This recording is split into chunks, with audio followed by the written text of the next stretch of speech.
Holmes, about Caitlin. Yes? She has grown up, hasn't she? Don't you think it's time to tell her? To tell her what, Watson? Well, about her father. Never. Absolutely never. Do you hear me? Holmes, you were responsible for the death of her father. You owe her the truth. She is old enough now. I would lose her. Can't you see that? She must never know, Watson. Is that clear? It won't and can't happen.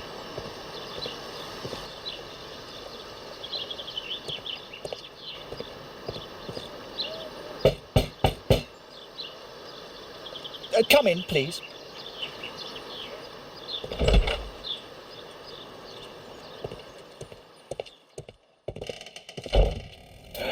Good day, gentlemen. Welcome to my home. How may I help you? Good day to you, Lord Marsh. My name is Sherlock Holmes, and this is my friend and colleague, Dr. Watson.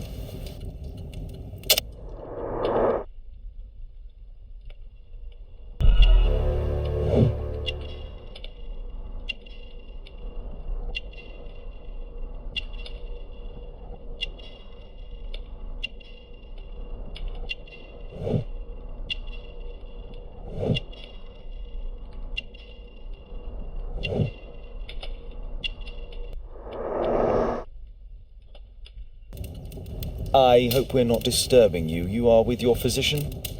Yes, this is Dr. Reuben Fisher.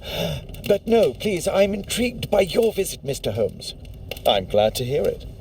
The last thing I'd wish is to upset the patient. Lord Marsh, can I just say that I admire all of your efforts in assisting the poor of London? Yes. It is a war that we must fight on our streets and now, too, from my home. You must surely have noticed those bags full of items, clothing and books for the unfortunate. That is inspirational. At my own humble level, I too try my best to support those in need. I thought perhaps that I could be of some assistance. I don't see why not. I already have the valuable assistance of Dr. Fisher, who happens to be my personal physician. It's curious. Your face seems familiar to me, Doctor. Oddly, I'm associating it with Whitechapel? Well done. You are right. I do occasionally frequent a few hostelries over there, would you believe it? Not that I am a drinker. But there, dressed as a working man, I can approach the other fellows to see if they might be interested in a special job. A special job? May I ask what you're referring to? Certainly. Since Lord Marsh began his special education program in 1889, he foresaw that such people would need an occupation of some kind. And so, with or without education, we propose these opportunities to work with Lord Marsh. It offers the less fortunate a chance to help make London a better place. That's remarkable. Yes, indeed. In order to truly see, one requires vision, yes, but also insight. And Lord Marsh has believed this since he was a child. Oh, Dr. Fisher makes it all sound so romantic. Let's close this topic. Forgive me, Lord Marsh. You're looking very pale. Might I offer Dr. Watson's assistance? That is kind of you, but I feel confident that I can provide Lord Marsh with the care that he requires. How long have you been like this, my lord? I'm fine, Dr. Watson. Don't fuss. It's only influenza. I'll be better in a few days. I can feel it already. In that case, why are you taking such powerful painkillers? Excuse me, what do you mean? Mr. Holmes is referring to the pills on your table. I'm sorry, but that's a medical confidentiality.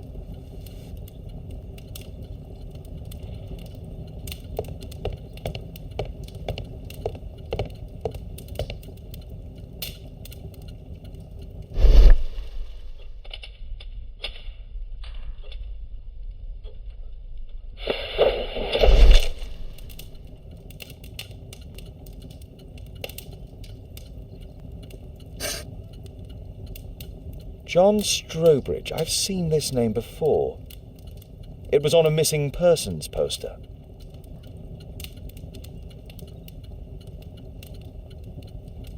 Lord Marsh, hunting with his friends. Ah, my dear comrades, Lord Collins and Lord Harrington. If it wasn't for this God-forsaken English malady, I'd be with those rapscallions right now. All in due time, my lord. Last year, 3 orphans were put through medical college. Last year, 3 orphans were put through Thanks to Lord Marsh and the special education programme, a great many poor people will have a second chance in life. I can't quite work it out. Do you have any idea as to the number of people who might owe you their lives? Oh, don't embarrass me, Mr. Holmes. But indeed, these people have become like a family to me.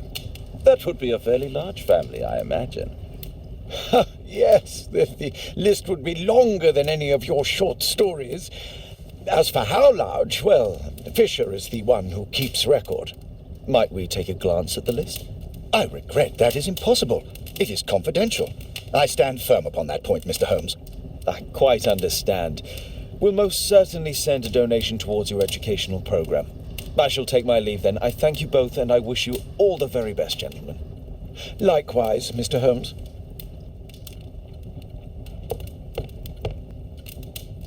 A provision dealing with the paupers of Whitechapel. It appears that Lord Marsh spent a great deal of his money on aiding the poor. I'm intrigued by the special education programme. Is there something else that interests you? Lord Marsh believes that he can help all these poor people.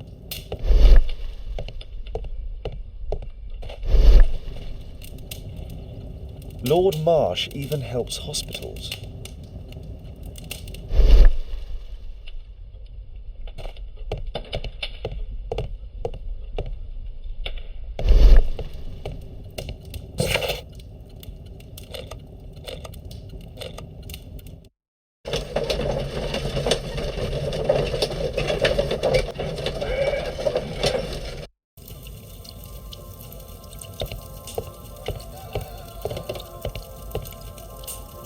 Mr. Holmes, do you have any news about my father? Tom, not so fast. I wanted to ask you if you remember your father mentioning anything about a special education programme. An education programme? No, he only talked about a special job. What's this box, Tom? Oh yeah, I just found it, Mr. Holmes. It was ever so well hidden. I've no idea why. Well done, my boy. It could prove very helpful.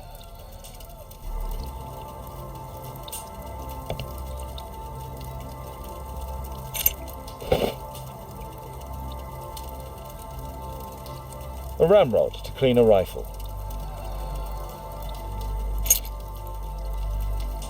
Wolfjack. Looks like a military badge. This oil can also be used on weapons. Tom, does your father own a rifle? A rifle? No. If he had, he would have shown it me. I'm sure that he wouldn't have shown it you. I need to find this rifle.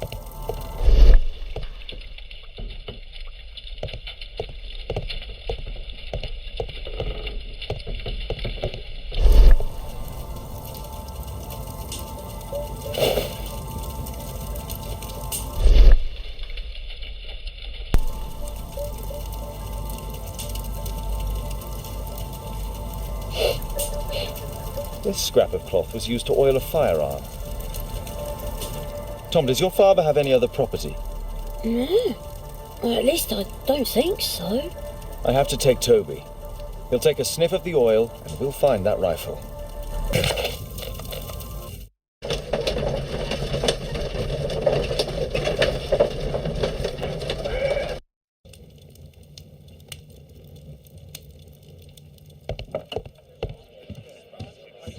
Come on, Toby. It's time for you to earn your keep.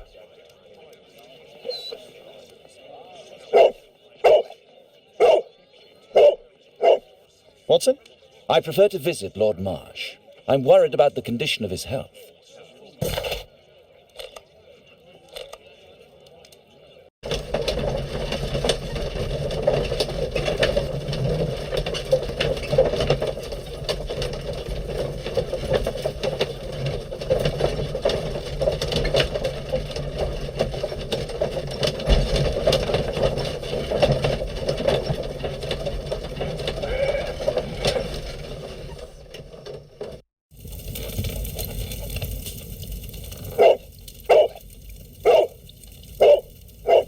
Search, Toby, search.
Nothing that could interest me.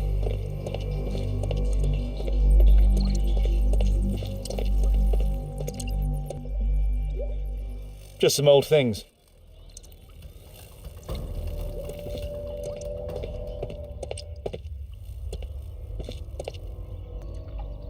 It's not here.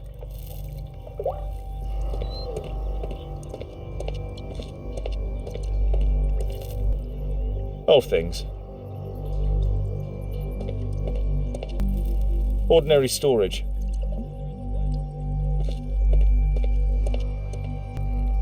Tom's photograph. Let's try to get inside.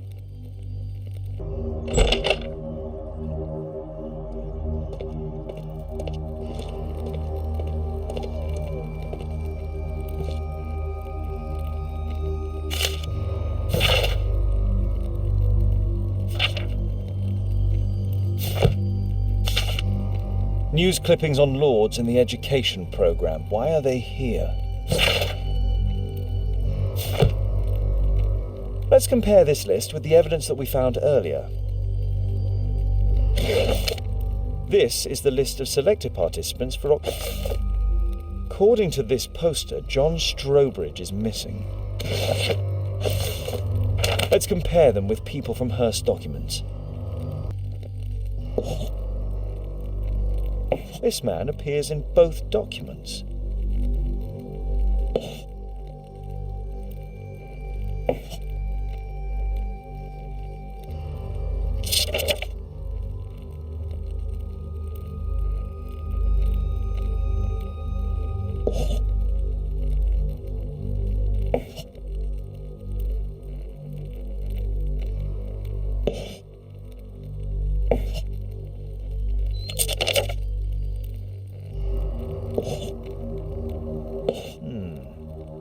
All the people in Marsh's document are marked and dated in George Hurst's files.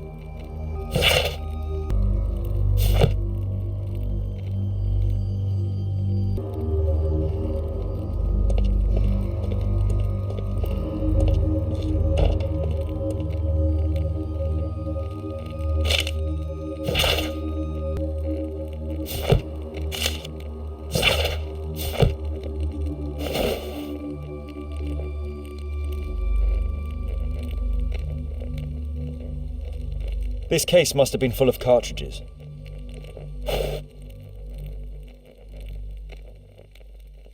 There was something on the stand.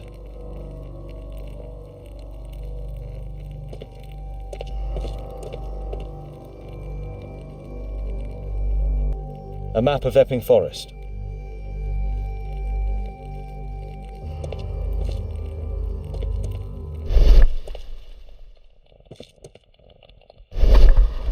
There was a rifle here. George Hurst took it with him.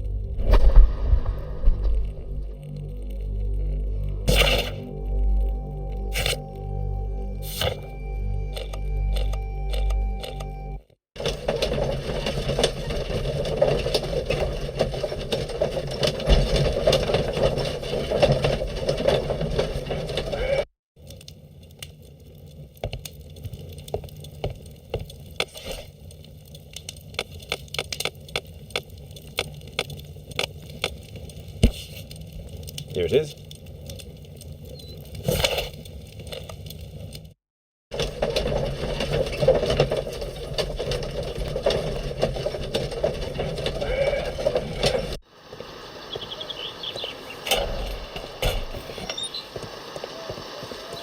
Holmes, what are you doing here? What are you planning? A mission of my own. You must play the role of the conscientious doctor while I sneak inside Marsh's house. That's the only way of helping little Tom.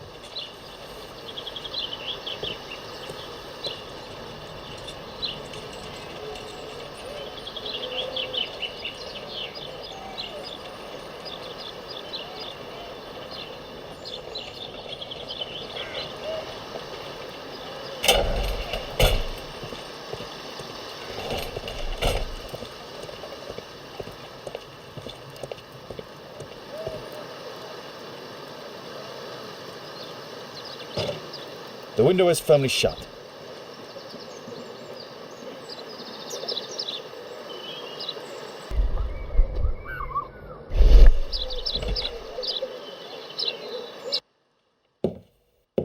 How can I help you? I came to visit Lord Marsh. What for? I would very much like to see Lord Marsh, if you please.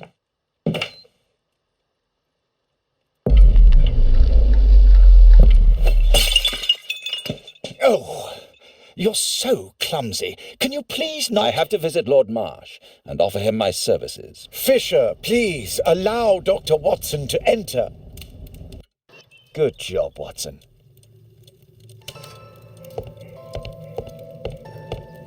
I can hide here.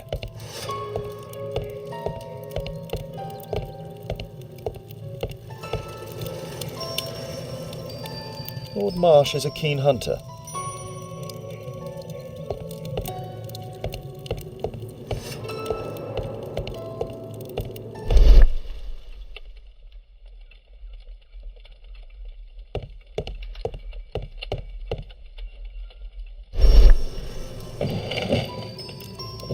Let's see how hard to crack this safe is. Doctor, it appears that you were impatient to pay me another visit. Indeed. Will you allow me to examine you? A second opinion, so that the great Lord Marsh does not become the late Lord Marsh. Well, since you put it that way, very well. Shall I retire to your office, Lord Marsh? No, please, Doctor, I insist that you stay. I shall need your assistance. Will you break anything else? I'll try my best.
November 7th.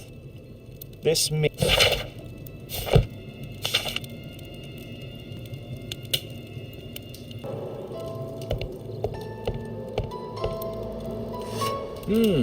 I'd suggest that your current weakness is perhaps more than a simple case of influenza, Lord Marsh.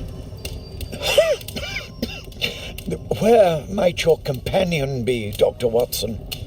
Oh, he's busy poking his nose into other people's business, I'm sure.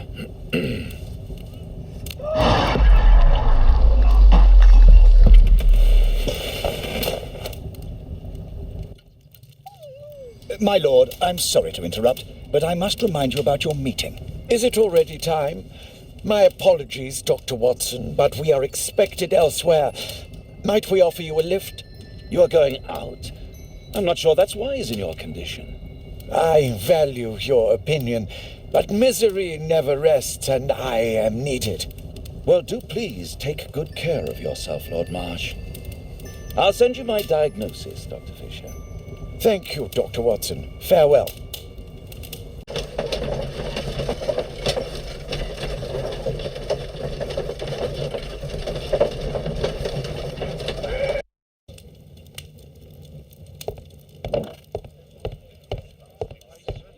Watson, what are you doing at my table?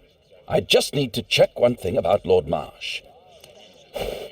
My intuition tells me that Lord Marsh is hiding something about his cough, in addition to his fever and his usage of strong painkillers, leads me to believe that he is seriously ill. Let's study it more closely. A mycobacterium. It appears that Lord Marsh is seriously ill. Holmes, this is no longer a laughing matter. It is just as I feared. Lord Marsh is suffering from tuberculosis. You don't say. Yes, I do say. And Holmes, he will die if he is not transferred to a sanatorium as soon as possible. And yet both Lord Marsh and Dr. Fisher are doing their best to hide this fact. How interesting. But why? Why indeed, Watson? Oh, dear God. You don't think that Lord Marsh contracted tuberculosis while aiding the poor? How terrible. I have a commitment that I can't possibly cancel. Holmes, during my absence, please be extremely careful. This disease is highly contagious. And remember that we have women at home. Thank you, Miss Alice. Until later. I'll see you soon, Caitlin. Where have you been? Our neighbour lent me a book. She is so kind. I think she likes you. I doubt that. How is your investigation going? It's going. Dracula? Yes, it's forbidden reading at my boarding school. Did you know? Well, well.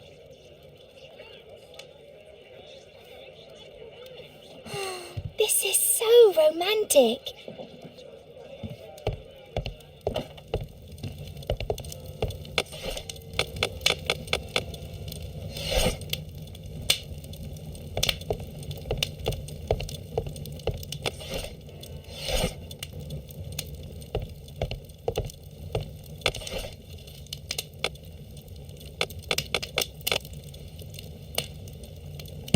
Here it is.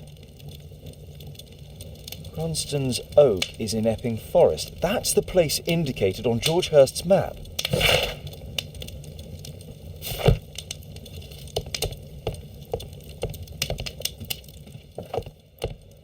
Let's try to find the place from the hand-drawn map. Here it is. Drat. I'll need to hurry if I want to find out what's going on at the forest. Father, that boy Wiggins, does he come here very often? He helps occasionally in some of my cases. Why do you ask? I'd like to talk to him. Talk to him? Father, back at school there are only girls to talk to, and they are so boring. I'm sure Wiggins has lots of exciting stories to tell about his life in London. It would be so romantic. Romantic? Whatever that might be. Sometimes I wonder what world you live in, Father. Oh, Kate. I'll leave you alone now.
He was poor. He was poor. This man was killed recently. The body is still warm. Find him, boys! Find him!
God, it's Lord Harrington's body. He was killed by a shot to the forehead. My health is deteriorating. I need to dress my wound.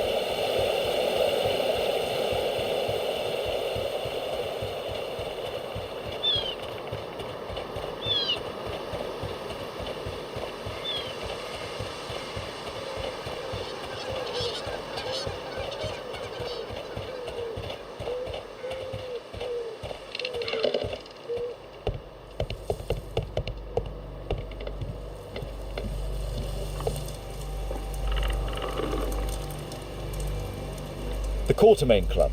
This must be Lord Marsh's cabin. This will help to dress my wound.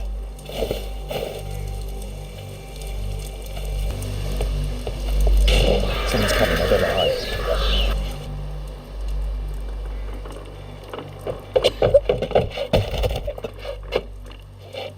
Breathe, Lord Marsh. It's almost over. Who are you? George Hurst from the 1st Lovat Scouts, here to deliver justice. An old soldier. How ironic. Did we refuse you on our special education program? It's true, I was refused. An old wounded soldier is useless to you, but he can still be dangerous. We hunted a lot in these woods, but I didn't expect to become the prey. I have lived a grand life without any limits set by others. I will die a happy man, so you won't see me begging, you festering wretch.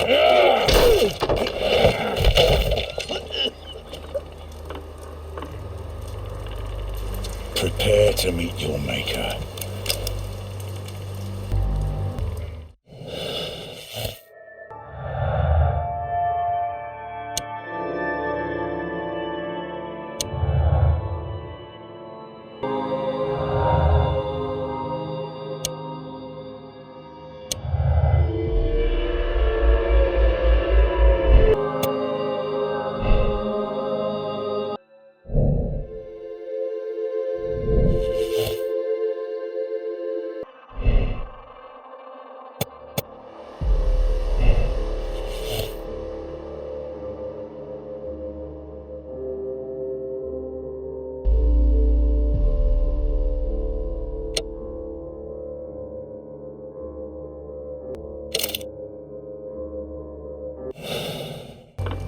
George, lower your rifle, please, for Tom's sake.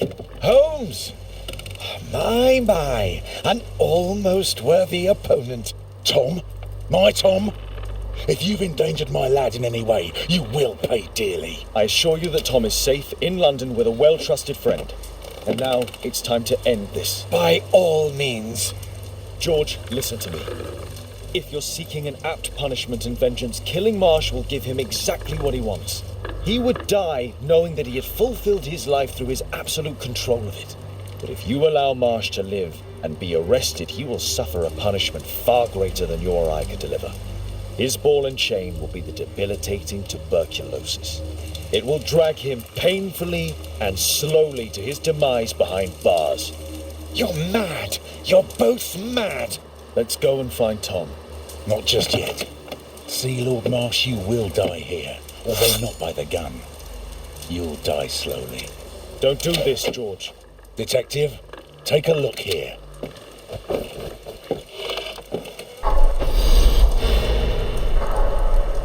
This is how you became sick, Lord Marsh. The beheading of your victims who were suffering from tuberculosis was what infected you. Poetic justice. Holmes, you cannot fully understand why we helped so many and sacrificed a few. But don't let me die like this. Just kill me now. Mr. Hurst, you have already served brutal justice to Lord Harrington and I hope Lord Collins and Dr. Fisher. Taking that into consideration, you may as well kill Lord Marsh and end the Quartermain Club completely. No loose ends.